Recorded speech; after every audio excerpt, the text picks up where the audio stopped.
जय श्री कृष्ण। दोस्तों मनुष्य अपने कर्म का फल कैसे भोगता है, जानिए इस कहानी के माध्यम से। दोस्तों, एक रोज एक महात्मा जी अपने शिष्य के साथ भ्रमण करने निकल पड़े थे और गुरुजी को इधर उधर की बातें करना सख्त मना था। कम बोलना और शांतिपूर्वक सुनना बहुत ही अच्छा लगता था। अर्थात शिष्य बहुत ही बोलने वाला था और उसे इधर उधर की बातें करने में बड़ा ही मजा आता था और उनका शिष्य दूसरों की बातों में बड़ा ही आनंद आता था। तभी रास्ते में चलते हुए गुरु और चेला दोनों तालाब से होकर जा रहे थे।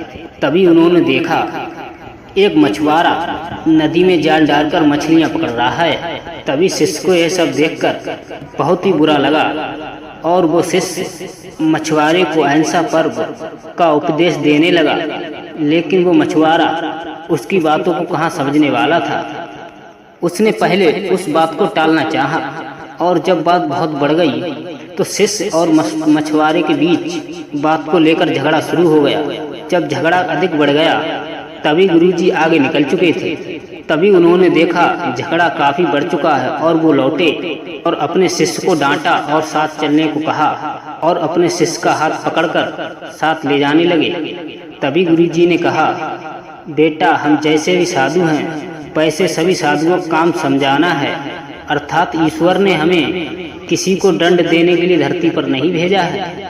तभी शिष्य ने कहा, हमारे राजा को ना तो बहुत ऐसे दंडों के बारे में पता है और वो बहुत से लोगों को दंडित देते हैं, तो आखिरकार इन जैसे लोगों को दंड कौन देगा। तभी शिष्य की इस बात का जवाब गुरुजी ने कहा, बेटा, तुमने निश्चिंत रहो, इसे भी दंड देने वाली एक अलौकिक शक्ति इस दुनिया पे मौजूद है और इसकी पहुंच सभी जगह है।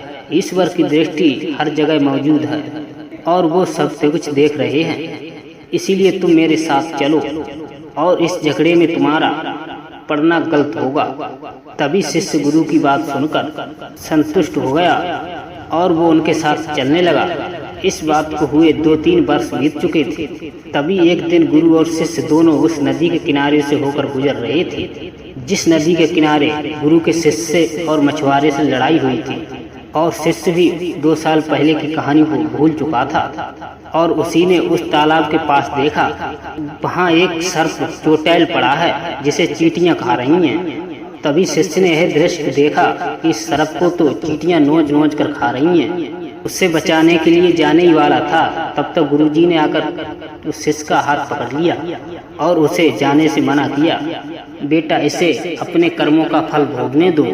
यदि इसे तुमने अभी रोक लिया और बचा लिया तो इस बेचारे को अगले जन्म में यही दंड भोगना पड़ेगा, क्योंकि कर्म का फल अवश्य ही भोगना पड़ता है। तभी शिष्य ने गुरु से कहा कि गुरुजी, इसने कौन सा कर्म किया है जो यह दुर्दशा भोग रहा है। तभी गुरुजी बोले, ये वही मछुआरा है जिससे 2 साल पहले तुमसे लड़ाई हुई थी मछलियों को लेकर। वह मछलियां ही ये चींटियां बनी हुई हैं और ये सांप जो है वो वही मछुआरा है जिसे चींटियां नोच कर खा रही हैं।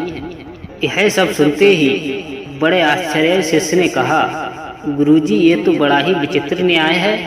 तभी गुरुजी ने कहा, इसी लोक में स्वर्ग और नरक के सारे दरवाजे खुले हैं। हर क्षण ईश्वर के न्याय के नमूने दिखते रहेंगे।